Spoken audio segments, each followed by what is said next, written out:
नमस्कार मित्रों, माता रानी की जय हो। माता रानी सबको खुश रखे, सबका जीवन हंसी खुशी व्यतीत हो। इसी मनोकामना के साथ मैं विश्वनाथ शास्त्री एक बार फिर हाजिर हूँ आपके लिए ज्ञानवर्धक विधि लेकर।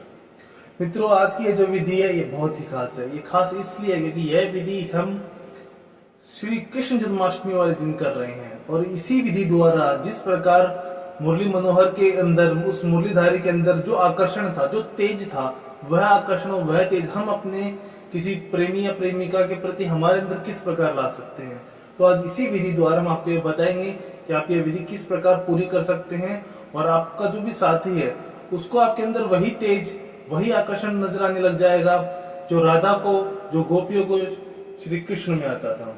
तो चलिए मित्रों, शुरू करते हैं। शुरू करने से पहले यदि आपने हमारे चैनल को सब्सक्राइब नहीं किया है, आप हमारी वीडियो पहली बार देख रहे हैं, तो आपसे विनम्र आग्रह कि आप हमारे चैनल को सब्सक्राइब करें, साथ ही इस वीडियो को लाइक करें ताकि इस चैनल पर आने वाली सभी वीडियो की जानकारी आपको मिलती रहे। हो सकता है कि इसके बाद जो अगली विधि हम आपको बताएं वो आपकी समस्या से जुड़ी हुई हो, और यदि इसके अलावा आपके जीवन में कोई और समस्या है जिसका समाधान आप अपने स्तर पर नहीं कर पा रहे हो, किसी भी प्रकार की समस्या हो सकती है, आपके निजी जीवन की हो सकती है, पारिवारिक जीवन की हो सकती है, व्यावसायिक जीवन की हो सकती है, या फिर सामाजिक जीवन की, यदि कोई भी समस्या है जो आप अपने स्तर पर उसको समाधान नहीं कर पा रहे हो, तो आपको घबराने की आवश्यकता नहीं है। आप बेझिझक हमसे संपर्क करें, आपके जीवन की हर समस्या को जड़ से खत्म किया जाएगा और फिर से एक बार आपके जीवन को खुशहाल बनाया जाएगा। मित्रों, हमारे स्क्रीन पर संपर्क सूत्र चल रहे हैं, आप बेझिझक हमसे संपर्क कर सकते हैं। मित्रों, विधि बताने से पहले मैं आपको कुछ सावधानियां ये बताना चाहता हूँ कि यह जो विधि है यह हम कृष्ण जन्माष्टमी वाले दिन कर रहे हैं। तो उस दिन यदि कोई पुरुष करना चाहता है तो वो अवश्य इस बात का ध्यान रखे कि उस दिन आपको उपवास रखना होगा, व्रत करना होगा कृष्ण जन्माष्टमी वाले दिन, और उस दिन आपने मांस, मच्छी, मदिरा आदि का सेवन ना किया हो। दूसरी बात है कि यदि कोई महिला, कोई बालिका करना चाहती है तो यदि वो कठिन दिनों से गुजर रही है तो वो इस विधि का इस्तेमाल ना करे। जब आप स्वच्छ अवस्था में हो तब आपके लिए हम और विधियां लेके आएंगे, आप वो उनके अनुसार अपनी समस्या का समाधान कर सकते हैं, परंतु कठिन दिनों में इस विधि का बिल्कुल भी इस्तेमाल ना करें। दूसरी बात है कि ये जो विधि है ये बहुत ही पावरफुल विधि है, आपको आपका प्यार दिलाने में सक्षम है, परंतु इसके कुछ चरण ऐसे हैं जो आपको ध्यान से सुनने होंगे, समझने होंगे, क्योंकि यदि कहीं पे कोई गलती हो गई तो जन्माष्टमी का समय है, एक साल में एक ही बार आता है, यह जो शुभ मुहूर्त है इसको आप खो दोगे। तो इस विधि को अच्छी तरीके से समझिए, समझने के बाद में खुद करिए ताकि आपसे किसी भी प्रकार की कोई गलती होने की संभावना ना रहे। सबसे पहले मैं आपको बताता हूँ कि विधि का समय क्या होगा।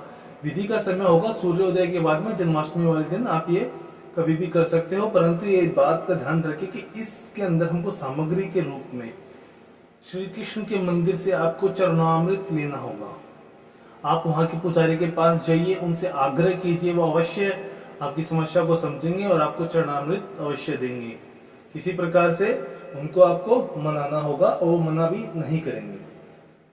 तो सबसे पहले आपको सुबह उठकर स्नान वगैरह से निर्भीत होकर एक आसन लगा के बैठना है, परंतु इस बात का ध्यान अवश्य रखें कि जन्माष्टमी वाले दिन आपके घर के अन्य लोग भी हो सकता है व्रत वगैरह, उपवास वगैरह करें, तो उनको इस विधि के बारे में कोई जानकारी नहीं होनी चाहिए। तो आपको एक सलाह यह है कि आप ये विधि जब भी करें तो आप अपने कक्ष में एकांत में करें, क्योंकि यह विधि जब आप एकांत में करोगे, गुप्त में करोगे, तभी यह विधि आपको अपना सर्वश्रेष्ठ परिणाम दे पाएगी। तो विधि करने के लिए आपको जो चरणामृत मिला है, आपको एक दूसरा पात्र लेना है जिसमें आपको कुमकुम लेनी है, इसको रोली भी कहते हैं, जिसे हम तिलक वगैरह में इस्तेमाल करते हैं। आपको इसके अंदर जो आप चरणामृत लेके आए हो, मैंने यहाँ पे एक साधारण जल का उदाहरण लेने के लिए उदाहरण लिया है ताकि आपको समझा पाऊं। आपको चरणामृत ही इस्तेमाल करना है, श्री कृष्ण के मंदिर द्वारा लाया हुआ। आपको ये जो चरणामृत है ये इस कुमकुम के अंदर इतना मिलाना है कि यह तिलक करने योग्य बन जाए। जल डालने के बाद में ये जो हमारी शुक्र की उंगली है, जिसे मैंने अंगूठी पहनी है, ये जो शुक्र की उंगली है, इसी के द्वारा इसको अच्छी तरीके से मिलाना है। जल ज्यादा ना हो, सिर्फ इतना हो कि ये कुमकुम तिलक करने की योग्य हो जाए।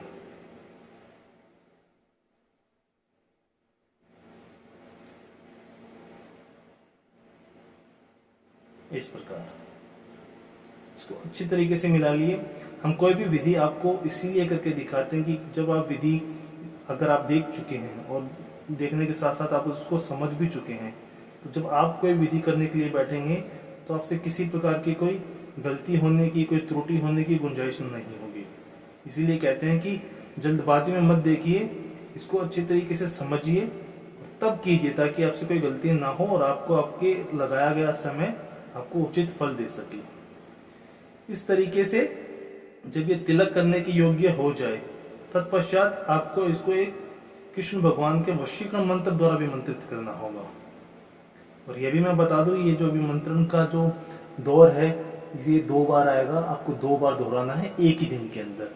ये आपको तब करना है जब आप स्नान वगैरह से शुद्ध होकर आपने अपना पूजन वगैरह समाप्त कर लिया हो, उसके पश्चात आपको यह विधि शुरू करनी है। और यहाँ पे आने के बाद में अब ये जो आपने रोली तैयार की है, ये जो तिलक करने के लिए जो आपने सामग्री तैयार की है, इसको अपने दाहिने हाथ की हथेली पे रखना है और अभी एक कृष्ण भगवान के वशीकरण मंत्र द्वारा इसको विमंत्रित करना है।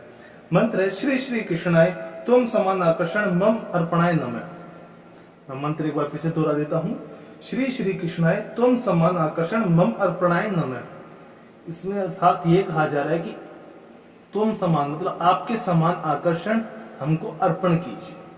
इस मंत्र में ये कहा जा रहा है। और उस मंत्र का आपको 250 बार जाप करना है। जब आप ये अभिमंत्रण पहली बार कर रहे हैं तब आपको इसको 250 बार जाप करना। और यह करने के पश्चात आपके पूजा स्थल में जहाँ पे भी श्री कृष्ण की प्रतिमा है, जहाँ पे आप अपना पूजा पाठ करते हैं, उसमें से उस प्रतिमा पर इसमें से आपको एक उसके तिलक करना है। परंतु तिलक करने से पहले यह बहुत जरूरी है, इसको भी आप ध्यान से सुनिएगा, कि आपको पूरी एकाग्रता के साथ श्री कृष्ण की प्रतिमा के अंदर आपको उस अपने साथी का चेहरा याद करना है, उस अपने साथी का चेहरा देखने की कोशिश करनी है कृष्ण की प्रतिमा में, जिसके प्रेम को अर्जित करने के लिए आप यह विधि कर रहे हो, जिसके अंदर आप अपने लिए आकर्षण पैदा करना चाहते हैं, उसका चेहरा आपको कृष्ण की प्रतिमा के अंदर देखने की कोशिश करनी है।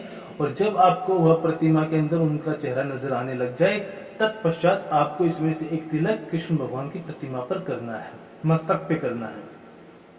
यह करने के पश्चात में आपने ये जो सामग्री जो तैयार की है, आप इसको कहीं पे भी घर में छुपा के रख देंगे। परंतु यह ध्यान रखिए कि किसी और के ये हाथ नहीं लगनी चाहिए और इसका किसी और पे तिलक भी नहीं होना चाहिए, क्योंकि यह सिर्फ और सिर्फ आपकी विधि के लिए ही उपयोगी होगी। इसके अलावा इसका कोई दूसरा उपयोग नहीं होना चाहिए।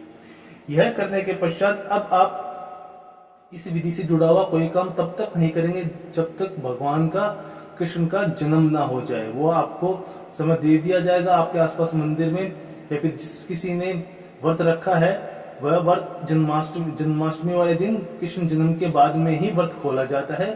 तो जब आपका व्रत खुल जाए, कृष्ण भगवान का जन्म हो जाए, तत्पश्चात आपको इसको एक बार फिर से अभिमंत्रण करना पड़ेगा। अभिमंत्रण वैसे ही करना है, सबसे पहले सीधे आपकी कढ़ाई में लीजिए और अब आप इसको अभिमंत्रित करेंगे। अभिमंत्रित करने के लिए मंत्र वही रहेगा, श्री श्री कृष्णाय त्वं समान आकर्षण मम अर्पणाय नमः। और इस बार आपको इस मंत्र का जाप करना है 251 बार। पहले आपने मंत्र का उच्चारण किया था कितनी बार? 250। अब आपने मंत्र उच्चारण किया है 251। आपने 501 मंत्रों की पूरी माला कर ली है। और जब ये 501 मंत्रों की पूरी माला हो जाए, तत्पश्चात आपको दोबारा उसी प्रतिमा पे, कृष्ण भगवान की जिसपे आपने सुबह तिलक किया था, उसी प्रतिमा के सामने जाना है। फिर से आपको पूरी एकाग्रता के साथ उस प्रतिमा में अपने साथी का चेहरा देखना है। जब तक आपकी एकाग्रता पूरी बनेगी, आपको उस प्रतिमा के अंदर आपके साथी का चेहरा नजर आने लग जाए, तत्पश्चात आपको इसमें से एक तिलक दोबारा प्रतिमा के मस्तक पर करना है। बस मित्रों, यह जो विधि है आपका एक दिन अवश्य लेगी, परंतु जो प्रेम आप इतने समय से अर्जित नहीं कर पा रहे थे, जिस साथी के मन में आप अपने लिए आकर्षण पैदा नहीं कर पा रहे थे, आप ये देखोगे कि मात्र 24 से 48 घंटे, सिर्फ और सिर्फ 24 से 48 घंटे के अंदर अंदर उसके अंदर आपको वो बदलाव नजर आएंगे जो आपके लिए किसी चमत्कार से कम नहीं होगा। इस विधि द्वारा कई लोगों ने अपने प्रेम को अर्जित किया है। उनके जो भी पैमाने हैं उन सब पे उन्होंने उत्तीर्ण किया है। तो आपसे भी हमारा यही अनुरोध है कि यदि आप अपने प्रेम को अर्जित करना चाहते हैं, उनके मन में वो प्रेम की भावना का सृजन करना चाहते हैं, तो आप इस विधि को आजमाइए। परंतु जो मैंने सावधानियां बताई हैं उसको किसी भी सूरत में नजरअंदाज नहीं करना है। पूरी नियमों का पालन करते हुए आपको इस विधि को अंजाम तक पहुंचाना है। और आपको मैं एक बात और बताऊं कि यह विधि गुप्त में ही रखनी है, क्योंकि विधि गुप्त में होगी तभी आपको सर्वश्रेष्ठ परिणाम मिलेगा। विधि को लेकर कोई भी शंका या सवाल है, या फिर आपके जीवन में कोई और समस्या है जिसने आपकी जिंदगी को नर्क बना रखा है और अनगिनत उपायों के बाद में कोई समाधान नहीं कर पा रहे हो, तो आप हमें बेझिझक संपर्क करें। आपकी हर समस्या को जड़ से खत्म किया जाएगा। और अगर विधि करते समय कोई आपसे गलती हो गई है तो भी घबराने की आवश्यकता नहीं है। हमारे संपर्क सूत्र स्क्रीन पर चल रहे हैं, आप बेझिझक संपर्क करें।